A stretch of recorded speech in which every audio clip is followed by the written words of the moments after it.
Energy, hit music only.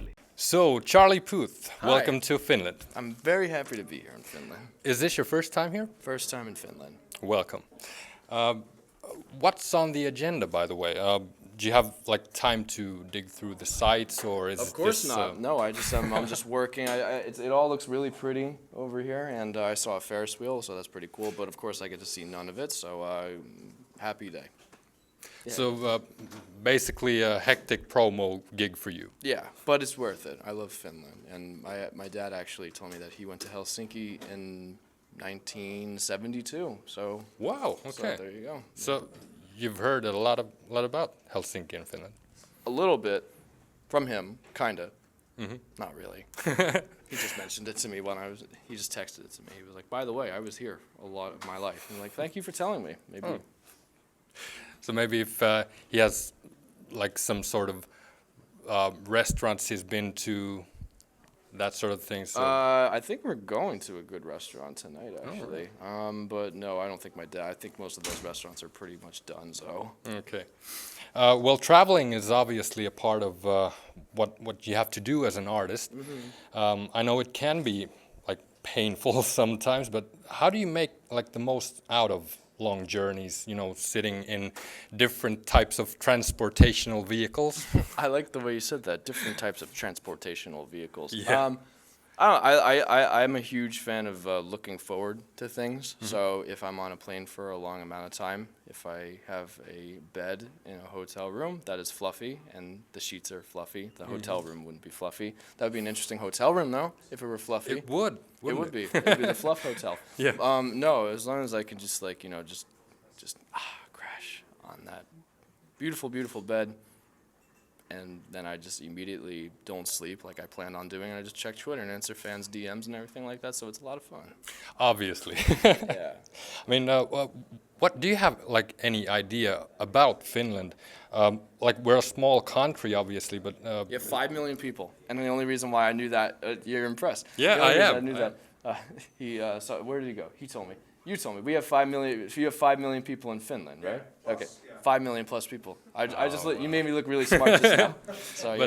But any other tidbits, you know, like I don't know, artists or famous athletes or the Angry Birds game? The Angry Birds game was Yeah. invented here. I know Yeah, that, it but I really don't know much about Finland. You're gonna have to give me the rundown. It's a very, very, very. There's a lot of trees. It's very clean air here, which is nice. I mean, for those who don't know, you were the voice in the Furious 7 soundtrack ballad by Wiz Khalifa, See You Again. I mean, it topped the charts in so many countries, I lost count. So, I mean, Me too. has it opened new doors for you in your musical career? It really has. It kind of actually made me an artist. I didn't really think that I was going to be an artist at all before I got to singing that song. So it worked out well. The moment they told me that I was going to sing that song, I was like, oh, okay, I guess that means I'm an artist now. I always wanted to be an artist, but just in case it didn't work out, I never wanted to have it, built up in my head. And I don't know, but I'm really neurotic, so Oh, yeah. yeah. I mean, I don't know if you'll let me use this term, but like, Please use any I term mean, you want. because we journalists tend to do this, but you have your debut single, forgive Yeah. me, but your debut single from your debut album, let's Yeah. say that. It's called Marvin Gaye. Mm-hmm. It seems to me Meghan Trainor is like the perfect fit for the collaborating artist there. Because of the sound of the record. Yeah, exactly. Overall. Like the old. The retro kind of style, like Yeah. Sonics of it. That's Yeah, when I was exactly. producing the record.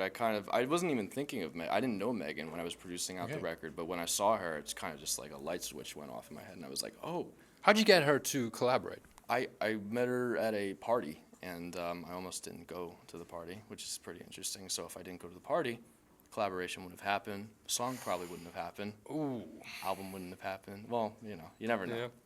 The butterfly effect or something like that. I The don't know. butterfly effect. Isn't the snowball effect? The snowball I like effect. the butterfly effect better. It's like a big basket of butterflies, and like every time the butterflies roll down the hill, more and more kind of just like leak out, and it becomes more beautiful. Exactly. It's a yeah. Finland thing. You roll butterflies down a hill. Yeah, that's what we do.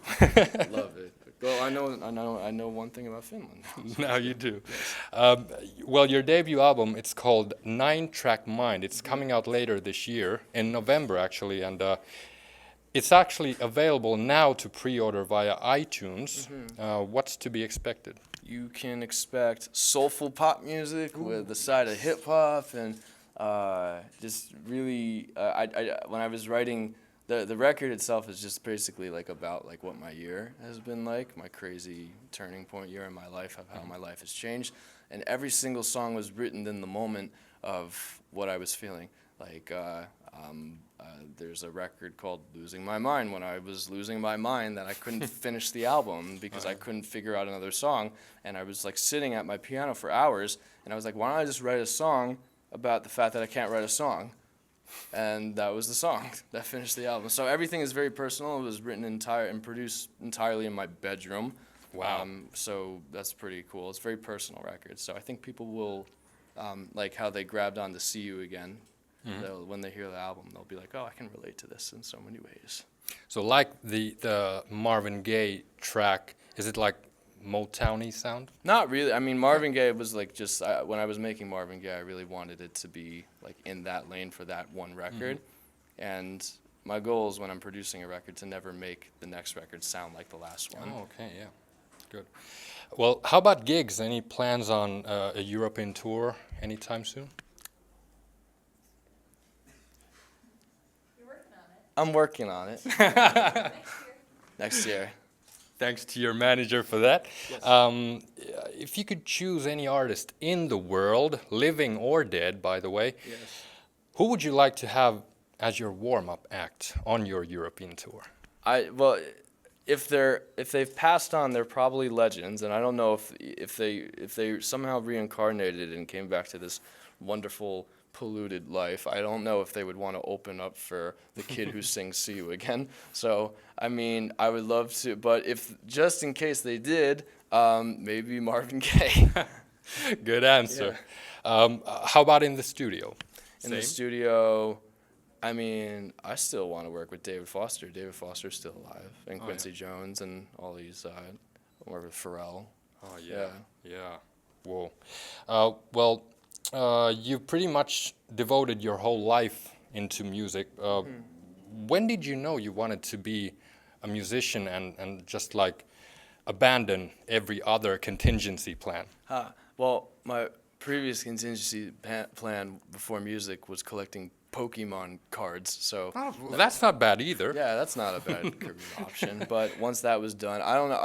I would go to church every Sunday, and one time the church organist didn't show up, and I had heard the song so many times in my head that I just went up and played the whole mass from memory, and I did it every week. So I could. Wow. So I realized that I had a unique thing where I can like hear records and play them back. Oh yeah. Like immediately, and like have them like buried in my brain. So my 12-year-old self was like, maybe that could parlay into some sort of musical career. So I think it was like 12 where I was really like, I really want to be a singer. Either a singer or a Pokemon collector. You're a Pokemon collector. I still have my holograph Charizard though. Oh wow. Wow. I don't know anything about Pokemon. So moving on, what about the future for you? Any big plans or revelations to come? Well, we have the tour. We're working on the tour for next year. More collaborations, more records that I did for other huge acts that I am so honored to work with, and just more music. And they tell me new things every day. Of like, you know, things that are on my schedule, and I'm just completely surprised. Like, really? I got asked to do that? That's something that I never thought would happen in my life. It's pretty cool. Cool stuff, man. Thank you, Charlie, for the interview, and hope to see you again in Finland, playing for bigger audiences, maybe. Hope to see you again in Finland. We're gonna roll butterflies down a hill. Yes. Energy. Hit music only.